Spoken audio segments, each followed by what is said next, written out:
En una sesión grupal, la psicóloga en un momento dado levantó un vaso de agua. Cuando todos esperaban oír la pregunta, ¿está el vaso medio lleno o medio vacío?, ella en lugar de esto preguntó, ¿cuánto pesa este vaso? Las respuestas de los componentes del grupo variaron entre 200 y 250 gramos. Pero la psicóloga respondió, el peso absoluto no es importante, sino el percibido, porque dependerá de cuánto tiempo sostengo el vaso. Si lo sostengo durante 1 minuto, no es problema.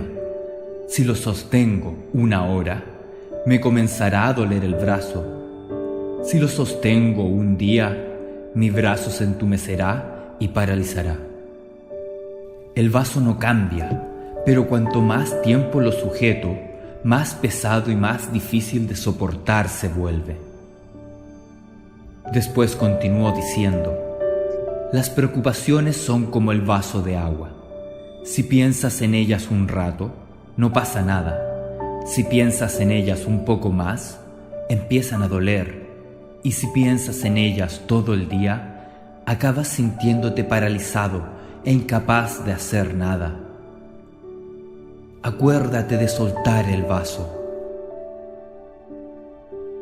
A veces las preocupaciones se traban en nuestros pensamientos y no nos dejan centrarnos en las soluciones, en lo que sí podemos hacer.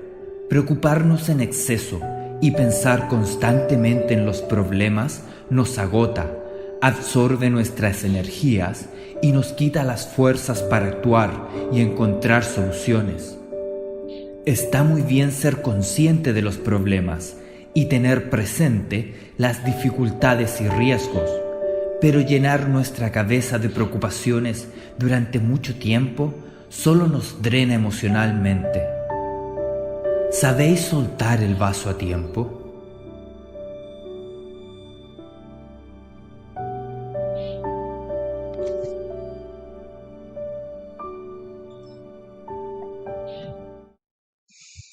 Buenos días, chicos. Vamos a iniciar con la clase de ciencias naturales y comenzamos con otro breve repaso. Ya vimos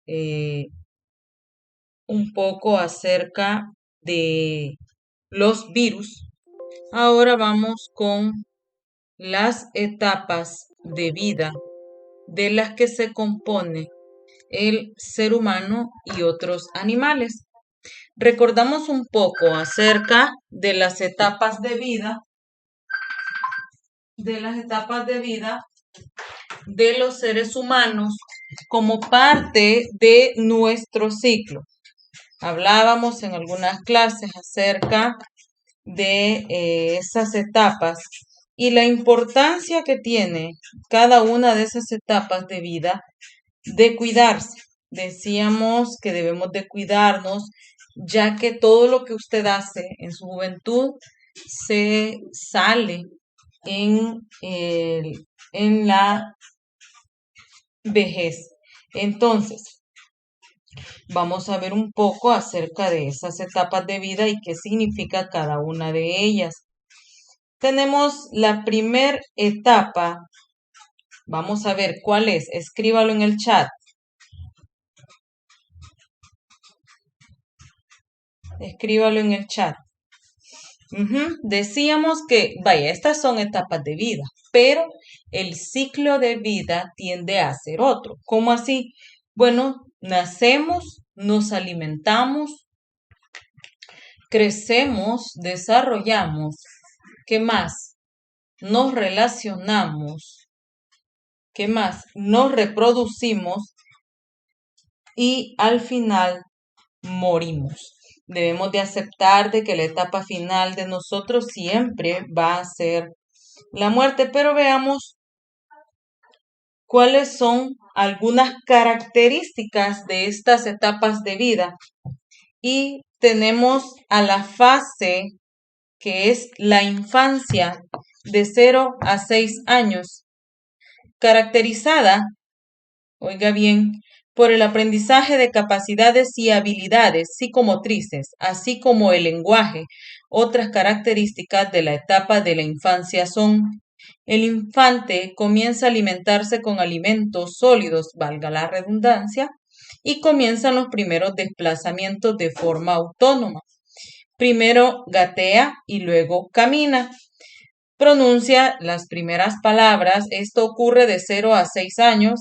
Aprende las nociones básicas de lectura y escritura.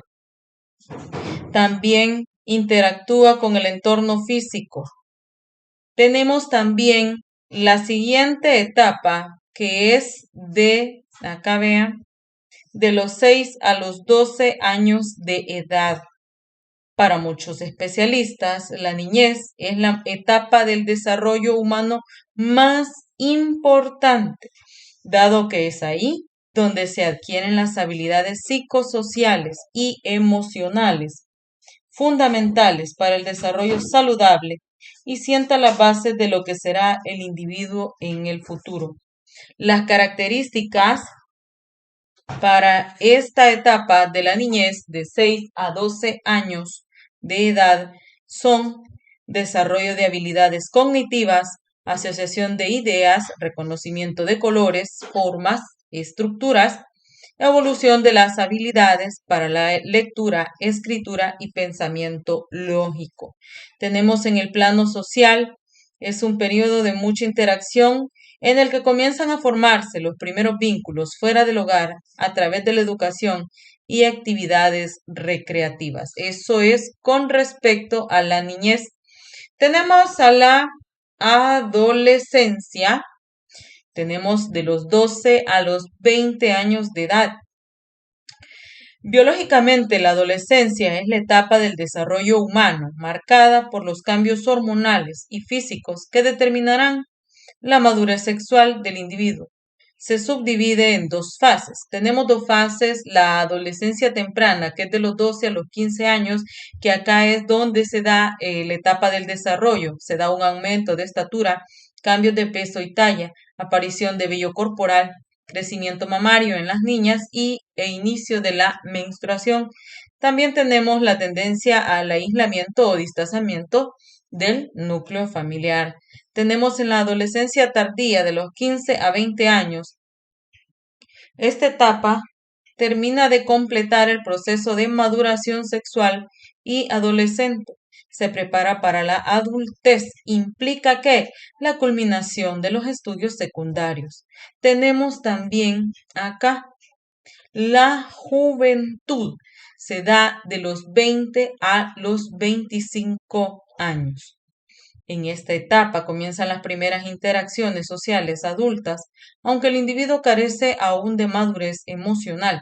Entre otras características de esta etapa del desarrollo se destacan: culminación del proceso de desarrollo físico. El individuo comienza a experimentar el mundo con una visión más clara de sí mismo y desea prepararse para el futuro. ¿Qué es lo que usted quiere ser cuando sea mayor? Cuando ya termine su bachillerato y quiera ir a la universidad, ¿qué es lo que quiere hacer? Escríbalo en el chat. Muy bien. En muchos casos, esta es la etapa de la emancipación, ya que el individuo comienza a generar sus propios ingresos. Tenemos acá la adultez. Esta etapa del desarrollo humano es la más larga porque se da de los 25 a los 60 años de edad. Acá se da el periodo de la mayor vitalidad y actividad. Algunas características resaltantes son mayor productividad, y en esta etapa es ya donde se da la procreación. Tenemos la adultez intermedia, que es de los 40 a 50 años de edad. Se dan los cambios emocionales, cambio de peso y talla. También se da la aparición de canas y líneas de expresión. Y tenemos a la adultez tardía, que también se da en que la fase de la jubilación, replanteamiento de las prioridades, problemas de salud y tenemos al final la ancianidad. Acá se da el deterioro progresivo de las capacidades físicas y cognitivas. Se da también la aceleración en el proceso de envejecimiento, disminución de la visión y audición. Aquí es más que todo la pérdida de la capacidad humana. Entonces, debemos de cuidarnos en esa etapa. Y después, pues viene como todo, ¿verdad? Proceso, ciclo termina, entonces la vida termina allí y pues se da lo que es la muerte. Es algo que es difícil de aceptar, pero se debe de aceptar. Entonces, veamos la siguiente lámina. En la etapa de parto, esta se compone de las tres etapas principales. La primera etapa o de la dilatación o trabajo de parto cuenta con dos fases, la inicial y la activa. Las contracciones provocan la dilatación gradual del cuello uterino, que se va haciendo más delgado hasta llegar a desaparecer y casi a confundirse con el resto del útero.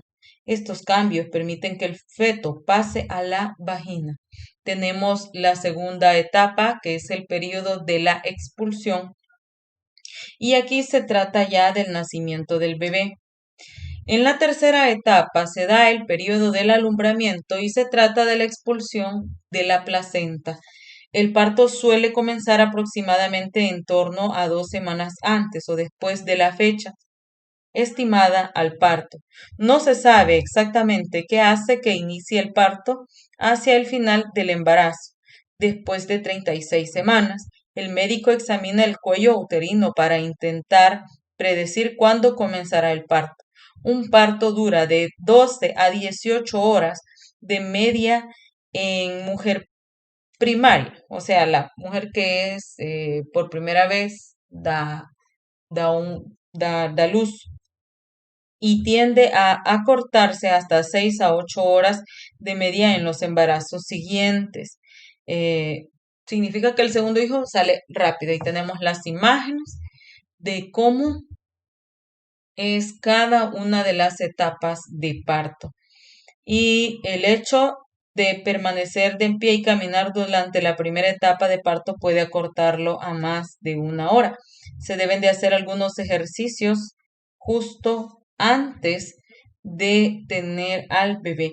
Pasamos a otro tema. Recordemos que estos son repasos para el examen. Tenemos a la formación de esporas y gametos en una planta. ¿Qué son las esporas? Bueno, se caracterizan por tener un ciclo vital con alternancia de generaciones.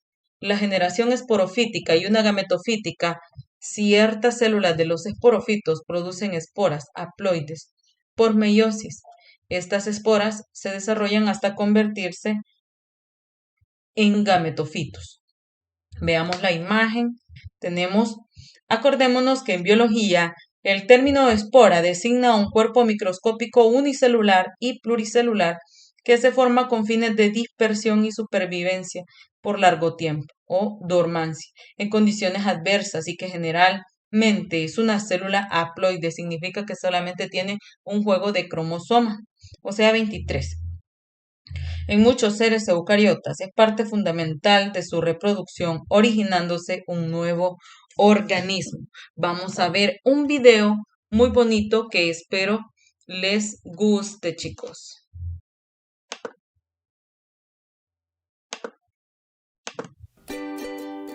El ser humano está en continuo cambio hasta el último momento de su vida. Día a día, mes a mes, año a año, la persona vive cambios a nivel biológico, psicológico y social. Te lo explico desde el principio. Contamos nuestra vida en años desde que nacemos. Sin embargo, la vida empieza más o menos 266 días antes, justo en el instante de la fecundación. Un óvulo y un espermatozoide se unen, y en ese momento se produce la combinación del ADN de uno y el ADN del otro, creando la vida de una persona única. En los siguientes 9 meses se da la transformación más grande y rápida de la persona. El cigoto unicelular del inicio comienza a dividirse en más y más células, hasta convertirse en un embrión primero y en un feto después. El feto no es un ser pasivo. Se mueve, responde a estímulos externos e internos y al final del desarrollo prenatal ya le empiezan a funcionar los sentidos. Y todo eso dentro de la tripa. Y entonces llega el día del parto. El bebé nace del vientre de su madre. Ahora fuera, aunque ya como ser autónomo, sigue siendo totalmente dependiente del adulto. Para todo. Sin un adulto, muere. Eso sí, a pesar de esa gran dependencia, el bebé nace con unas habilidades y mecanismos básicos. Te lo explico. Para empezar, nace con los 5 sentidos, inmaduros y selectivos aún, pero con los 5. Así puede recibir información del entorno.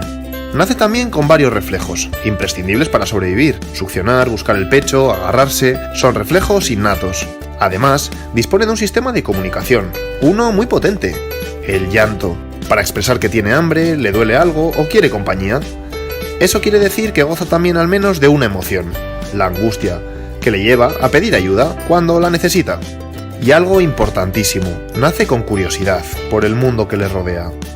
Bueno, pues a partir del primer día de vida, gracias a la ayuda del adulto y las interacciones con él, estos recursos básicos se van haciendo más y más complejos. Ya verás. Los sentidos se desarrollan y maduran rápido. La vista tarda un poquito más. Los reflejos dan paso a movimientos intencionados y habilidades motoras nuevas. Hacia los 6 meses consigue desplazarse de alguna manera, gateando o caminando sobre sus nalgas.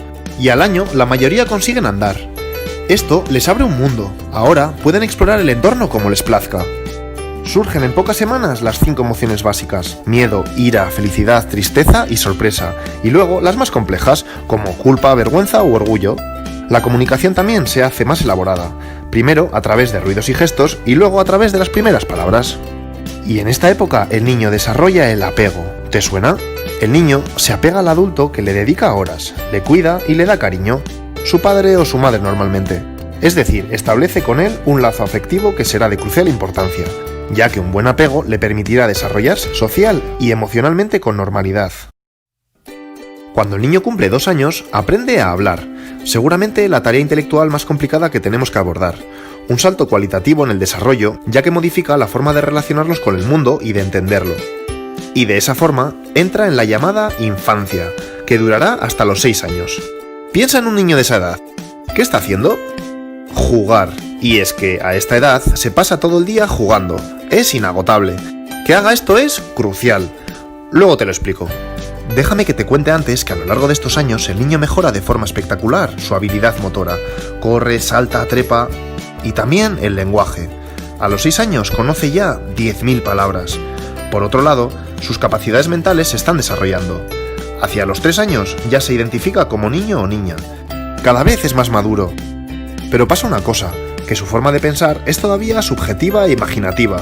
Por eso deja al adulto sorprendido con sus cosas. Es como si tuviera un pensamiento prelógico. Si a un niño de esta edad le enseñas estas 2 bolas de plastilina y le preguntas dónde hay más materia, te dirá que en las 2 por igual. Si luego haces esto delante de sus ojos y se lo vuelves a preguntar, dirá que ahora aquí. ¡Qué gracioso! El niño se está haciendo cada vez más autónomo de sus padres. Poco a poco hace más cosas solo. Esto es buenísimo para que vaya ganando autoconfianza. Eso sí, a los padres les da más trabajo, porque tienen que supervisarle todo el rato y ponerle límites. Esto se puede, esto no, esto es peligroso, esto está mal. Se empieza a ejercer sobre el niño un estilo educativo particular, y ese estilo educativo va marcando también su desarrollo socioemocional. Ya ves, todo influye en el desarrollo. ¿Te acuerdas de lo del juego? Piensa en diferentes juegos y fíjate, mientras juega, el niño desarrolla su cuerpo, desarrolla su mente y desarrolla sus habilidades sociales y morales. Es un entrenamiento para aprender a vivir cada vez mejor en el mundo. Seguimos. Hacia los 7 años ya va al colegio, y esto trae cambios. El niño ansía aprender cosas nuevas, sigue con esa curiosidad por el mundo. Además, empieza a controlar esa imaginación desbordante de años atrás, y se vuelve lógico. Ahora ya no le engañamos con el juego de la plastilina. En la escuela, pero también fuera de ella, va adquiriendo más y más conocimientos y aprende a leer y a escribir. Y también conceptos matemáticos. Cada vez saben más de todo. Por otro lado, en estos años sigue creciendo, pero lo hace más lentamente. Que sea así está bien para que pueda mejorar sus habilidades motoras. Así que a esta edad ya puede hacer casi cualquier actividad. Los nuevos conocimientos y habilidades motoras le vienen bien para enfrentarse al mundo, ya que cada vez es más independiente. y ahora que va al colegio su mundo social se expande. Pero pasa una cosa importante, se encuentra con niños de su edad. Estos ya no se van a adaptar a él como los adultos, con ellos tiene que aprender a ajustarse, ya que están todos al mismo nivel. Pero esto es genial para su crecimiento social. Durante esta época, de primeras, la situación ha sido perfecta. Piensan que sus padres les ayudan, que los profesores son justos y los amigos leales. Guay. Por eso son generalmente años tan felices. La cosa igual se tuerce un poco a partir de ahora. Y es que llega la adolescencia. Empieza el camino de niño a adulto, la época más difícil y estresante del proceso vital. ¿Por qué? Te lo cuento ahora. Para empezar, la pubertad. Algunas hormonas empiezan a trabajar y se produce un cambio físico espectacular. Sale vello, crecen los pechos y los genitales, cambia la voz... Pero es que encima ocurre la maduración sexual. Las chicas tienen su primera menstruación y los chicos su primera eyaculación. Potencialmente pueden ser padres. Muchos cambios en poco tiempo. Bueno, pues el adolescente emprende ahora, y con este nuevo cuerpo cambiante, un proceso de autodefinición. ¿Quién soy yo? Y todo ello para desarrollar su propia identidad. Es un proceso complicado y en ocasiones conflictivo, porque, a ver, para decidir quién soy necesito sentirme independiente. Eso les lleva a alejarse de sus padres tanto físicamente como de sus normas y consejos, y los choques con ellos son inevitables. Entre padres y adolescentes hay conflictos. El adolescente, por tanto, pasa más tiempo con sus amigos, que le escuchan más, que con los padres, que les dicen qué tienen que hacer. Los amigos son fuente de apoyo y de información, y además compañeros de todo tipo de experiencias, la mayoría divertidas y enriquecedoras. También se despierta el deseo sexual, y se dan las primeras experiencias sexuales. ¿Y su desarrollo mental? Bueno, pues su pensamiento ha dejado de ser concreto y ahora se ha convertido en abstracto y formal. Ahora puede hacer deducciones y pensar de forma hipotética. Y así, al final de este periodo, logra obtener una identidad sexual, moral, política y religiosa. Ya está preparado para saltar a la vida adulta.